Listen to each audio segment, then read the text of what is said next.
ہمیں بڑی آزمائش میں مبتلا نہیں کرتا۔ میرا رب رحیم ہے، وہ رحمان ہے، اس نے ہم سب پر رحم کیا ہوا ہے۔ اللہ تعالی ہم سب کو ہدایت عطا فرمائے، اور ہدایت عطا کرنے کے بعد اللہ ہمیں اس پر استقامت نصیب فرمائے۔ اس کے بعد کیا کہ دعا یا جو پکار ہے وہ بھی عبادت ہے۔ بہت سے لوگ یہ سوال کرتے ہیں، کیا اللہ کو نہیں علم کہ ہمیں یہ چیز چاہیے؟ کہ اللہ جو ہے وہ دلوں کے حال سے واقف ہے، اللہ تو سب جانتا ہے، ہمیں کیا ضرورت ہے اللہ سے مانگنے کی؟ لیکن یاد رکھیے کہ اللہ سے مانگنا بھی عبادت ہے۔ آپ سمجھتے ہیں بس کھڑے ہو جائیں جان نماز پر اور بس نفلیں پڑھتے رہیں اور سب کچھ کرتے رہیں، اولاد کے لیے ہدایت کی دعا نہیں مانگیں گے؟ جو مرضی آپ کر لیں، اولاد کو آپ ہدایت پر نہیں لا سکتے۔ اور میرے رب نے کیا کہا؟ فَاسْتَجَابَ لَهُمْ۔ میرا رب تو جو دعاؤں کا جواب دیتا ہے، سبحان اللہ، وہ تو ہر ہر دعا کا جواب دیتا ہے، ہر ہر دعا کو سنتا ہے، اور خالی ہاتھ نہیں لوٹنے دیتا۔ آپ کسی سخی کے پاس جائیں نا، مانگیں کسی سخی سے کوئی چیز، کیا آپ کو وہ سخی اپنے گھر سے خالی لوٹنے دے گا؟ کبھی نہیں لوٹنے دے گا۔ تو میرے رب کے لیے تو ساری سخاوتیں ہیں، سبحان اللہ۔ آپ کو کیا لگتا ہے کہ آپ کا رب آپ کو خالی ہاتھ لوٹائے گا؟ ہم کیوں پریشان ہیں؟ ہم کیوں اس حال میں ہیں؟ کیونکہ ہم اس قابل نہیں، ہم نے اپنے رب کو راضی نہ کیا۔ ہم نے اپنے رب کو ہم نے اپنے رب کو اس طرح راضی نہ کیا جس طرح اس کا حق تھا۔ اور پھر بھی ہم اللہ تعالی سے بار بار، اللہ رب العزت سے اس طرح مانگتے ہیں جیسے ہم اللہ پر احسان کر رہے ہیں۔ بسم اللہ الرحمن الرحیم، سورہ بقرہ کا آغاز ہوتا ہے، جو کہ مدنی سورہ ہے، یعنی نبی کریم صلی اللہ علیہ وآلہ وسلم کے مکہ سے مدینہ ہجرت کے بعد یہ سورت نازل ہوئی۔ یہ قرآن کے اندر دوسرے نمبر پر ہے، اور جب یہ نزول اس کا ہوا تو 87 نمبر پر، یعنی اتنی سوراز، اس سے پہلے 86 سوراز نازل ہو چکی تھیں۔ اس کے اندر 286 آیتیں ہیں اور 40 رکوع ہیں۔ اب اس کے فضائل کے بارے میں سنیے کیا ہے کہ رسول اللہ صلی اللہ علیہ وسلم نے فرمایا، شیطان اس گھر سے نکل جاتا ہے جس گھر میں سورہ بقرہ پڑھی جاتی ہے۔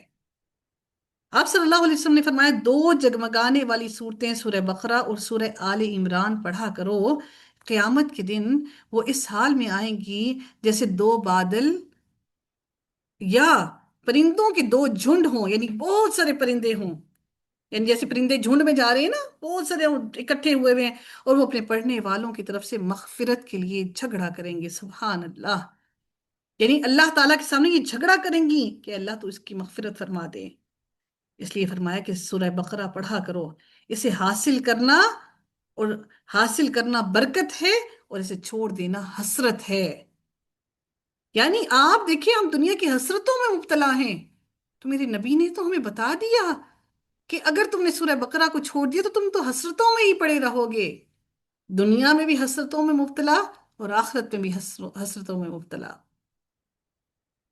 انشاءاللہ رمضان آنے والا ہے، یہ تہیہ کر لیں، ایک ایک آیت ہی کر کے، قرآن کی کوئی نہ کوئی آیت کر کے حفظ کرنا شروع کر دیں۔ یقین جانیے، جو قرآن کو حفظ کرنے کے دوران ہی مر گیا، انشاءاللہ اللہ تعالیٰ سے امید ہے کہ روز قیامت رب کائنات اس کو حافظ قرآن اٹھائے گا، باقی کا سارا قرآن انشاءاللہ اللہ تعالیٰ کی طرف سے اس کو حفظ کروا دیا جائے گا، اور پھر میرا رب کہے گا، پڑھتا جا اور چڑھتا جا۔ اور پھر کیا معلوم ہم وہ جنت الفردوس پا ہی لیں، کیا معلوم ہم اپنے نبی کا پڑوس پا ہی لیں، کیا معلوم کہ ہم اپنے رب کے عرش کے سامنے ایک چھوٹی سی جھونپڑی حاصل کر ہی لیں۔ کیا ہی وہ خوبصورت ترین وہ لمحہ ہو کہ میرے رب کا عرش ہو، اور صبح و شام اپنے رب کا دیدار کرتے رہیں۔ کیا ہی وہ خوبصورت لمحہ ہو کہ ہمیں اپنے نبی کا پڑوس نصیب ہو جائے۔ تو اس قرآن کو اپنے دل میں، اپنے دل کی گہرائیوں میں اتارنے کی کوشش کیجیے۔